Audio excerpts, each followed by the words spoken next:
శరణు గణేశ గజముఖ వదన శరణు గణేశ గౌరీ పుత్ర శరణు గణేశ విఘ్న వినాయక శరణు గణేశ. అన్నయ్య అన్నయ్య తీసుకో. అమ్మా దేవుడి పూజ అయిపోయింది, పొట్ట పూజ చూడమ్మా. నువ్వు గబగబా టిఫిన్ పెట్టావంటే నువ్వు అటు ట్యూషన్ కి, నేను ఇటు పేపర్ వేయడానికి వెళ్ళిపోవచ్చు. ఈ పాటికి వార్తలో వంటి పేపర్ కోసం పార్లమెంట్కి వెళ్లే రాజకీయ నాయకుల దగ్గర నుంచి బాత్రూమ్కి వెళ్లే బట్టల వరకు ఎదురు చూస్తూ ఉంటారు. నువ్వు త్వరగా వెళ్ళి టిఫిన్ రెడీ చేయి. వెళ్తున్నాను.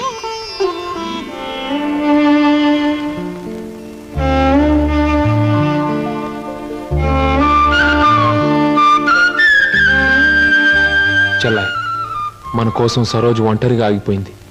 ప్రాణానికి తెగించి మనల్ని రక్షించింది. ఎక్కడుందో ఏమైందో ఎన్నిసార్లు ప్రయత్నించినా కనీసం జాడు కూడా తెలియలేదు. అసలు ఉందో లేదో. అన్నయ్య తప్పకుండా ఎక్కడో ఉండే ఉంటుంది. ఏదో ఒక రోజు మనకు కనిపించి తీరుతుంది. అర్జెంటే నన్ను వదలవే, కడుపులో గందరగోళంగా ఉంది. ఇదిగో వెళ్ళొచ్చిన తర్వాత నీ ప్రశ్నలన్నిటికీ తీరిక సమాధానం చెప్తాను. నేను మర్చిపోతానండి.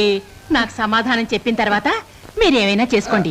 ఎన్టీ రామారావు నటించిన మొదటి చిత్రమేది, రంగుల చిత్రమేది, రాజుగా నటించిన చిత్రమేది, పేదగా నటించిన చిత్రమేది, దొంగగా నటించిన చిత్రమేది, విలన్ గా నటించిన చిత్రమేది, ఏ చిత్రం ఎన్ని రోజులు ఆడింది, అందులో ఫెయిల్యూర్స్ ఎన్ని, సక్సెస్ ఎన్ని చెప్పకండి చూద్దాం. కింద జన్మలో నువ్వు గానుగై ఉంటావే, నేను ఎద్దై ఉంటాను. అప్పుడు నేను ఆడించాను, ఇప్పుడు నువ్వు నన్ను జాడిస్తున్నావు. ఎన్టీ రామారావు నటించిన మొదటి జ్యువెల్ జోల్ సినిమా నిన్ను ఎక్కడ కొడితే బుద్ధి వస్తుందా అని ఆలోచిస్తున్నానే. వస్తున్నా బాబు. ఏమయ్యా, నువ్వు పోస్ట్ మ్యాన్ కదా, పోర్ట్ ఉద్యోగం ఎప్పుడు మొదలెట్టావు? ఏంటంటే ఏమి తెల్లనట్టు అడుగుతారో.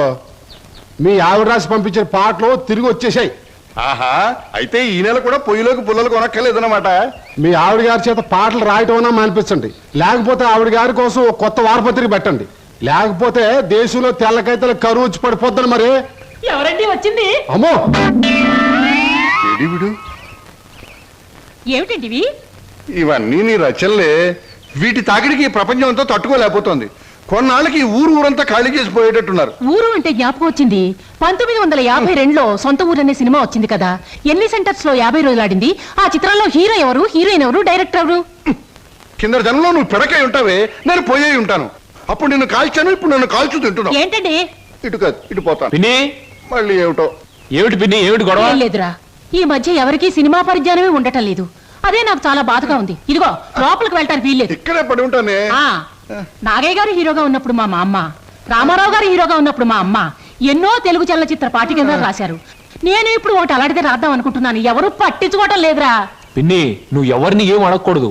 అడిగితే నీకు తెలిసిన విషయాలు వాళ్ళు ముందే తెలుసుకొని నీకంటే ముందే వాళ్ళు బుక్ రాసేస్తారు. అందుకని నీలోనే ఉంచుకో. నీకు ఒకటి తెలుసా, నీ బుక్ కవర్ పేజ్ బొమ్మ బాపు గారి చేత వేస్తున్నాను. అలాగా? ఫ్రంట్ పేజ్ ఏమిటో తెలుసా? ఏమిటి? రమ్ పమ్. చాలా బాగుందిరా.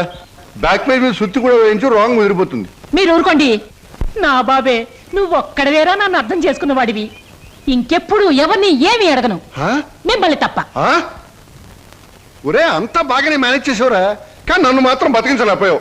మీ పిన్ని. బాబాయ్, పిన్ని ముందు నువ్వేమన్నాను, పిన్ని వెళ్ళాకన్నావా? నేను ఊరుకోను. ఓహో, నువ్వు దాని పార్టీ కదా. అవును, పిన్నంటే ఎవరనుకున్నావు? మా అమ్మ. ఒరే, ఇది ఏనాటి బంధమోరా.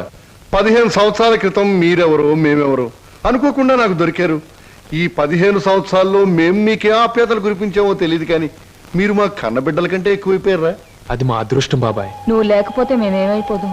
చూడమ్మా, రిటైర్డ్ స్టేషన్ మాస్టర్ గా చెప్తున్నాను, పచ్చ జెండాకి పరిగెత్తే రైలుకి బంధుతో ఉండక్కర్లేదురా. పచ్చ జెండా ఊగిందంటే రైలు పరిగెత్తి తీరాలి, దాని డ్యూటీ. రైలు పరిగెత్తే ముందు పచ్చ జెండా ఊగాలి, దాని బాధ్యత. మన బంధుత్వాలు కూడా అంతేరా.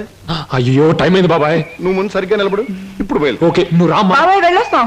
త్వరగా వచ్చేయండి. అలాగే బాబాయ్. 1969లో నా కర్మకాయలు నిన్ను పెళ్లి చేసుకున్నాను. ఎక్కడికెళ్తారు? ఇప్పుడు చంపేస్తాను. అమ్మా, అవును, నిన్నే. నా పేరు పేపర్ అబ్బాయి కాదండి, వీర వెంకట విజయ శ్రీనివాస్ వరప్రసాద్. పూర్తిగా పిలవలేని కొంతమంది బద్దకస్తులు శ్రీనివాస్ అంటారు.